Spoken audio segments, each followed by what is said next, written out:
Hello everyone, welcome back to Quick Notes by Aparna. Today we are going to understand a very important maternity topic, that is GPALSP MTP formula or system. Okay, if you are a nursing student or posted in labor room, you see this in almost every case set or casebook in a training period.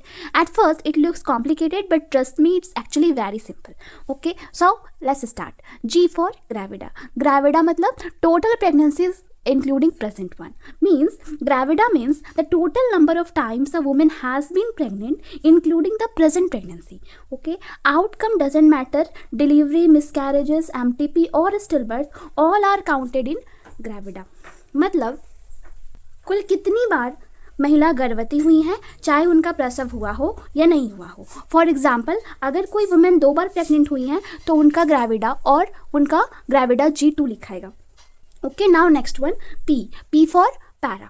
Para means number of pregnancies that reached 28 weeks or more viable period, whether baby was live or stillbirth.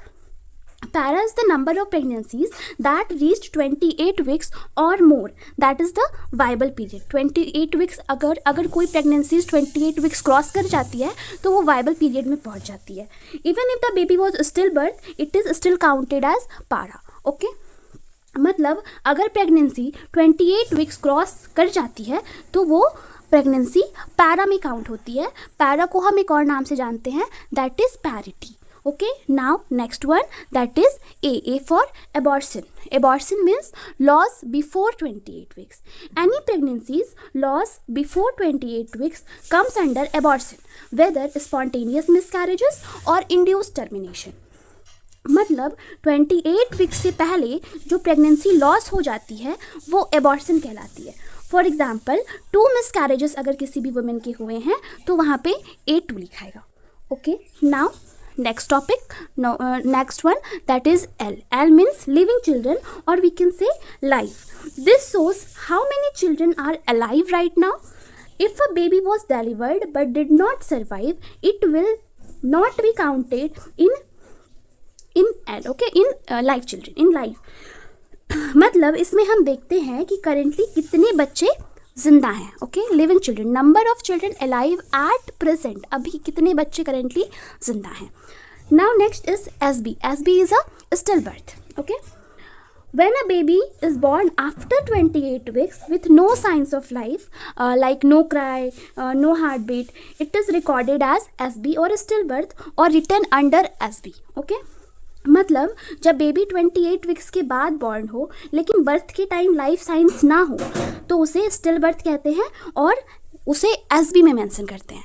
यानी वो 28 weeks के बाद पैदा तो हो गया लेकिन कोई भी लाइफ साइंस नहीं दिख रहा है, यानी कि वो उसके ज़िंदा होने की कुछ भी साइंस नहीं हमें नज़र आ रही है, तो वो SB में काउंट होगा. Okay, now next one is a MTP. MTP is a medical termination of pregnancy. MTP का full form होता है medical termination of pregnancy. Okay, this includes pregnancies that were terminated legally or medically for maternal or fetal reasons are counted under MTP.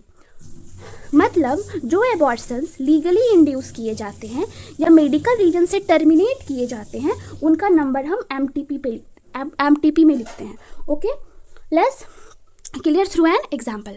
हम इसको एक example के through clear करते हैं. That जैसे कि किसी भी वुमेन का, अगर कोई वुमेन है उसका G2 लिखा हुआ है, P1 है, A1 है, L1 है, SB 0 है और MTP 1 है. इसका मतलब क्या होगा? इसका मतलब होगा कि जो वो वुमेन थी वो 2 बार प्रेग्नेंट हुई है. This women has been pregnant twice. Okay, यहाँ पे वुमेन 2 बार प्रेग्नेंट हुई है. उसके बाद फिर P1 है तो 1 प्रेगनेंसी रीच्ड वाइबल पीरियड और 1 प्रेगनेंसी क्रॉस 28 वीक्स. ओके, एक प्रेगनेंसी जो है वो 28 वीक्स के बाद वाइबल स्टेज तक पहुंच चुकी है. ओके, A1 है यहाँ पे, यानी 1 अबॉर्शन ऑफर हुआ है, 1 प्रेगनेंसी लॉस बिफोर 28 वीक्स और एक प्रेगनेंसी जो है वो 28 वीक्स के पहले ही लॉस हो चुकी है. उसके बाद फिर यहाँ पे क्या है, L1 है, यानी कि 1 चाइल्ड इज करेंटली अलाइव. अभी जो है एक बच्चा क्या है उस वुमेन का जिंदा है. अब यहाँ पे SB क्या है, 0, यानी कि नो स्टिल बर्थ काउंट है. Means no baby is born after 28 weeks with no signs of life. Okay, ऐसा कोई बेबी बॉर्न नहीं हुआ जो 28 वीक्स के बाद जिसका कि नो साइंस ऑफ, हमें लाइफ की कोई साइंस नहीं दिख रहे हैं. ओके, यानी SB उस वुमेन का 0 है. और यहाँ पे MTP क्या है, 1 है, okay.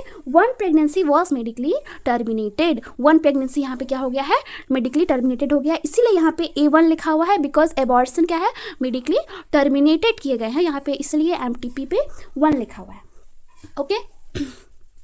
So why should nurses know this perfectly, क्यों नर्सेस को इसे अच्छे से जानना चाहिए, because from the single line we understand, इस सिंगल लाइन से हम अंडरस्टैंड हम समझ सकते हैं whether mother is in high risk और not, whether are the and what are the previous complications and what monitoring she needs in current pregnancy and how to plan INC that is intranatal care and PNC that is postnatal care. I hope this topic is clear now and you won't need to memorise it blindly. अगर video helpful लगी हो तो like करें, अपने nursing friends के साथ share करें और ऐसे ही क्लिनिकल टॉपिक्स के लिए चैनल सब्सक्राइब कर लें। मिलते हैं नेक्स्ट वीडियो में, तब तक के लिए take care and keep learning. Thank you.